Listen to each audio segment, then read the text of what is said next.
মামুনুল হক, আপনারা আবারও বলছি, কথা সামনে বলবেন। মামুনুল হক দ্বন্দ্বের চ্যালেঞ্জ করে বলছি, সাহস থাকলে ছাত্রলীগের সাথে মোকাবেলা করেন। আসসালামু আলাইকুম রহমতুল্লাহ। সম্মানিত দর্শক, খুব ব্যথা কষ্ট নিয়ে আজকে ভিডিওটি করতে দাঁড়িয়েছি। দর্শক, আল্লামা মামুনুল হক সাহেবকে নিয়ে যে সমস্ত বক্তব্য দিয়েছে গতকালকে ঢাকাতে ছাত্রলীগের কেন্দ্রীয় সভাপতি আল নাহিয়ান খান জয়। দর্শক, আল নাহিয়ান খান জয় যেই বক্তব্যতে যে সমস্ত কথাগুলো বলেছে, সেই কথাগুলো আপনাদেরকে আমি শোনাবো। তবে তার আগে আমি কিছু কথা বলতে চাই। সেখানে আল নাহিয়ান খান জয় আল্লামা মামুনুল হক সাহেবকে এরকম বলেছে যে আপনি তো মাইকের সামনে গলা ফাটিয়ে ফেলান, পারলে মাঠে আসেন। আমি আপনাকে চ্যালেঞ্জ করে বলতেছি, আপনাদের মোকাবেলার জন্য শুধুমাত্র ছাত্রলীগ একাই যথেষ্ট, তাও প্রশাসন ব্যতীত। দর্শক, প্রশাসন ছাড়া ছাত্রলীগ বাংলার তৌহিদি জনতা বা সাধারণ জনগণের সাথে কতটুকু পারবে বা কী করবে সেটা আমি বলবো না মুখে। আপনারা দর্শক যারা রয়েছেন আপনারা বেশ ভালোভাবে সেটা জানেন। এখানে আমাদের একটা দুঃখের বিষয় হচ্ছে কি জানেন, গত কিছুদিন আগে আমরা দেখছিলাম ঢাকা বিশ্ববিদ্যালয়ের রাজু ভাস্করের সামনে তথাকথিত মুক্তিযোদ্ধা মঞ্চ নামে একটি সংগঠন আল্লামা মামুনুল হক সাহেব এবং মুফতি ফজলুল করিম সাহেবকে নিয়ে খুব কটাক্ত ভাষায় তারা কয়েকটি স্লোগান দিয়েছে, উগ্র কয়েকটা স্লোগান দিয়েছে। দর্শক, তখন আমরা ছাত্রলীগের বাইরে দৃষ্টি আকর্ষণ করেছিলাম, যে ছাত্রলীগের বাইরে দৃষ্টি আকর্ষণ করেছি, আপনারা দেখেন যে এরা কারা। কারণ এই মুক্তিযোদ্ধা মঞ্চের এই সমস্ত স্লোগান দিচ্ছে তারা, কিন্তু বদনাম কিন্তু হচ্ছে ছাত্রলীগের। সুতরাং আপনারা এদেরকে থামান।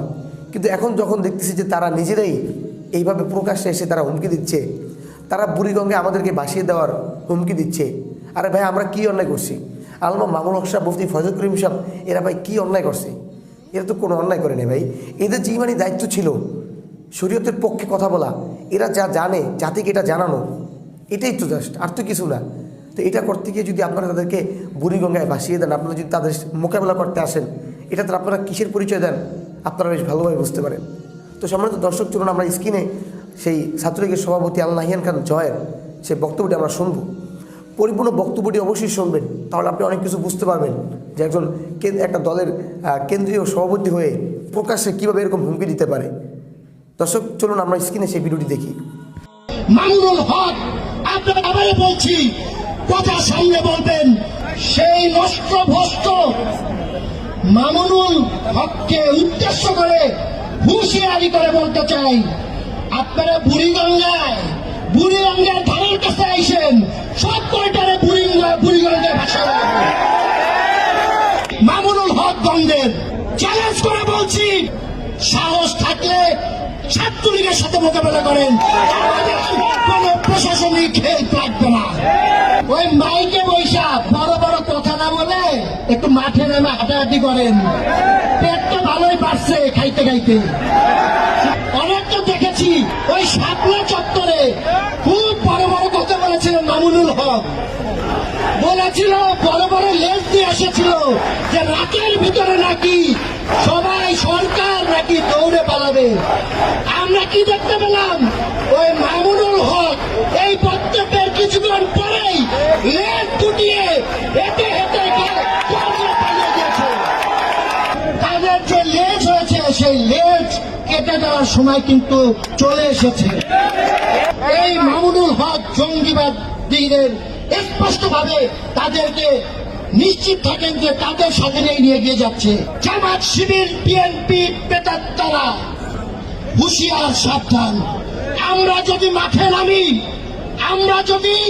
মাঠে নামি আপনারা কিন্তু একজনও পালিয়ে যাবার পার পাবেন না। বাংলাদেশের জাতির পিতাকে নিয়ে একদল দেশ বিরোধী কুচক্রী মহল, যারা ওই পাকিস্তানের এজেন্ডা বাস্তবায়ন করার জন্য কাজ করে, যারা ধর্মকে অপব্যবহার করে, ধর্ম অপব্যাখ্যা করে, যারা মানুষকে বিভ্রান্ত করে, যারা আপনারা জানেন বিভিন্ন জায়গায় মাদ্রাসা দখলদারের মতো কাজও যারা করেছে, এরকম একটি নষ্ট ভ্রষ্ট যে কিনা জাতির পিতার ভাস্কর্য নিয়ে কথা বলে, আমি সেই নষ্ট ভ্রষ্ট মামুনুল হককে উদ্দেশ্য করে হুঁশিয়ারি করে বলতে চাই, আপনারা বুড়িগঙ্গার ধারের কাছে আইসেন, সব কয়টারে বুড়িগঙ্গায় ভাষা। সংগ্রামী সাথী বন্ধুগণ, আজকে ছাত্রলীগের নেতা কর্মীরা সারা বাংলাদেশে 5 মিনিটের নোটিশে অচল করে দিতে পারে সেই ক্ষমতা ছাত্রলীগের আছে। বসে বসে মাইকের সামনে বড় বড় কথা বলেন। অনেক তো দেখেছি ওই 5ই মে ওই শাপলা চত্বরে খুব বড় বড় কথা বলেছিলেন মামুনুল হক। বলেছিল বড় বড় লেজ দিয়ে এসেছিল যে রাতের ভিতরে নাকি সবাই সরকার নাকি দৌড়ে পালাবে। আমরা কি দেখতে পেলাম? ওই মামুনুল হক এই বক্তব্যের কিছুক্ষণ পরেই লেজ গুটিয়ে হেঁটে হেঁটে পালিয়ে গেছে। সুতরাং চিল্লাইয়া মার্কেট পাউন্ড যাইব না, বুঝছেন? ছাত্রলীগের সাথে মোকাবেলা করেন। আমার মাদ্রাসার ছাত্র ভাইদের উদ্দেশ্যে বলতে চাই, আপনারা একটি জিনিস খেয়াল রাখবেন, বঙ্গবন্ধু যেমন ইসলাম ধর্মকে এগিয়ে নিয়েছিলেন, তারই সুযোগ্য কন্যা জননেত্রী দেশরত্ন শেখ হাসিনার সুযোগ্য নেতৃত্বে তিনি কিন্তু সেভাবেই এগিয়ে নিয়ে যাচ্ছে অসাম্প্রদায়িক বাংলাদেশ করার জন্য। কিন্তু আমার মাদ্রাসার ভাইদেরকে আমরা দেখেছি এই মামুনুল হকের মতো যারা ধর্মের অপব্যাখ্যা দেয়, তারা তাদেরকে বিভ্রান্ত করার চেষ্টা করে। আমার মাদ্রাসার ভাইদের উদ্দেশ্যে বলবো, আপনাদের কাছে আমি প্রশ্ন রাখতে চাই। আমাদের নবীজি, আমাদের মহানবী হযরত মুহাম্মদ সাল্লাল্লাহু আলাইহি ওয়াসাল্লামকে নিয়েও আমরা কি দেখলাম? একটি ভিডিওতে দেখতে পেলাম এই মামুনুল তিনি আমাদের নবী ঠোঁট নাড়ানো দেখিয়ে তিনি আমাদের নবীকে অবমাননা তো করেছেনই এবং শাস্তিযোগ্য অপরাধ করেছেন। কিন্তু আমরা দেখতে পেলাম না কোন ইসলামী সংগঠন বা কেউ তো কোনো আন্দোলন করেনি। তাহলে আমরা কি ভাববো? আপনারা সব জায়গায় একরকম, আর দেশের প্রশ্ন আসলে আপনারা পাকিস্তানের এজেন্ডা বাস্তবায়নের মতন কাজ করেন, তাইলে তো হবে না। আমরা ছাত্রলীগের নেতাকর্মীরা কিন্তু মুক্তিযুদ্ধের সময় 17,000 নেতাকর্মী আমরা কিন্তু শহীদ হয়েছিল। আমরা কিন্তু রক্ত যখন দিয়েছি, রক্ত আরো দেবে। এই যে রক্তের বন্যা ভেসে যাবে, আমরা এই কথা আমরা কেন বলি? কারণ আমরা রক্ত দিতে জানি, রক্ত দিতে প্রস্তুত। সুতরাং ওই মাইকে বৈশা বড় বড় কথা না বলে একটু মাঠে নামে হাঁটাহাঁটি করেন, পেট তো ভালোই বাড়ছে খাইতে খাইতে।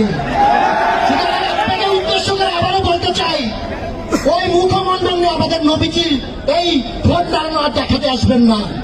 আমি বাংলাদেশ সরকারের প্রত্যেকটি জায়গায় সকলকে অনুরোধ জানাবো, প্রশাসনের প্রতি অনুরোধ জানাবো, এই মামুনুল হক জঙ্গিবাদীদের স্পষ্টভাবে তাদেরকে নিশ্চিত থাকেন যে তাদের সাথে নিয়ে এগিয়ে যাচ্ছে। জঙ্গিবাদকে নিয়ে যারা এগিয়ে যায়, সাম্প্রদায়িকতা নিয়ে যারা এগিয়ে যায়, তাদের কিন্তু এখনই লাগাম টানতে হবে। তাদের যে লেজ হয়েছে সেই লেজ কেটে দেওয়ার সময় কিন্তু চলে এসেছে।